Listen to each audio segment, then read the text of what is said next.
இன்றே டவுன்லோட் செய்து உங்கள் ஃபேவரட் ஷோக்களை என்ஜாய் பண்ணுங்க.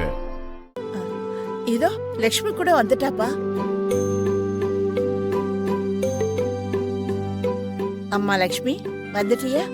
உனக்காக தான் எதிர்பார்த்துக்கிட்டு இருந்தோம். எனக்காகவா? எதுக்கு ஆண்டி? என்னம்மா இப்படி கேக்குற? உங்களுக்காக தான் ஐயா சமையல் செஞ்சிருக்காரு. நீங்க வந்து சாப்பிடுற வரைக்கும் அவர் சாப்பிட மாட்டேன்னு பிடிவாதமா உட்கார்ந்திருக்காரு.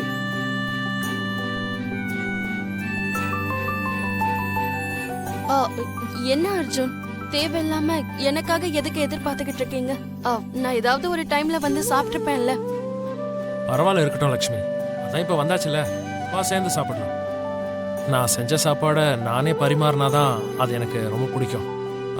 நான் எல்லாத்தையும் ரெடி பண்ணி வைக்கிறேன், நீங்க வந்துருங்க. ஆனா நீங்க என் கூட வாங்க. வாங்க. நீங்களாவது அர்ஜுன் கிட்ட சொல்லிருக்கலாம்ல ஆண்டி.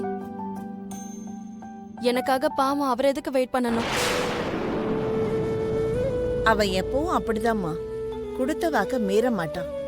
பாசம் வச்சுட்டான்னா மறக்க மாட்டாமா. அவனுக்கு ஒருத்தர் பிடிச்சிருச்சுன்னா அவ்வளவு சீக்கிரம் விட்டு கொடுக்க மாட்டான். அதையும் மீறின அன்பு அவங்க மேல வச்சிருந்தான்னா அவங்களுக்கு ஏதாவது ஒண்ணுன்னா முதல்ல அவன் தான் போய் நிப்பான்.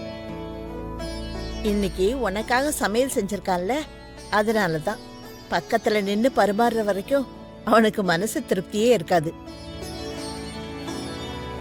உண்மையிலேயே அர்ஜுன் ரொம்ப நல்லவர் ஆண்டி. எல்லாருக்கும் உதவி செய்யறாரு. யாருக்கு என்ன வேணுமோ அதையும் பாத்துக்கிறாரு. நேரத்தை கடைபிடிக்கிறாரு. சின்சியரா வேலை பாக்குறாரு.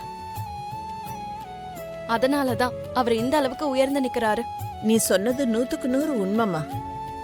அவனுக்கு இருக்கிற நல்ல குணத்தால இப்ப அவன் இந்த நிலைமையில இருக்கான்.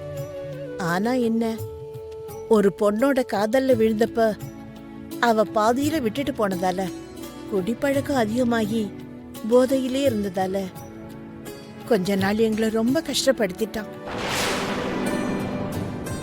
நீ வந்த பிறந்தா அவன் குடிக்கிறதையே விட்டுட்டான். இப்ப பழைய குணம் திரும்ப வந்துருச்சு. இவ்ளோ நல்ல மனுஷனை நீங்க அப்படியே விட்டுருவீங்களா?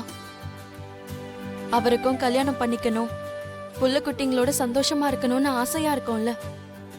அவர் கல்யாணத்தை பத்தி ஏன் யோசிக்க மாட்டேங்கிறீங்க?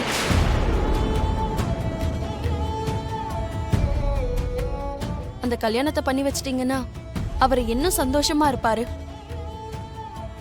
சரிங்க ஆண்டி, நான் போய் கை கழுவிட்டு வரேன். எல்லாரும் சேர்ந்து சாப்பிடலாம்.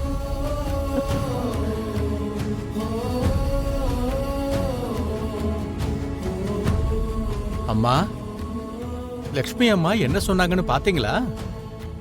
மறைமுகமா அவங்க மனசுல உள்ள விஷயத்த சொல்ற மாதிரி தான் தோணுது. அப்படியே உனக்கு தோணுது? ஆமாங்கம்மா, நம்ம அர்ஜுன் தம்பி லக்ஷ்மி அம்மாவை விரும்புறாருன்னு லக்ஷ்மி அம்மாவுக்கும் தெரிஞ்சிருக்கும்னு நினைக்கிறேன்.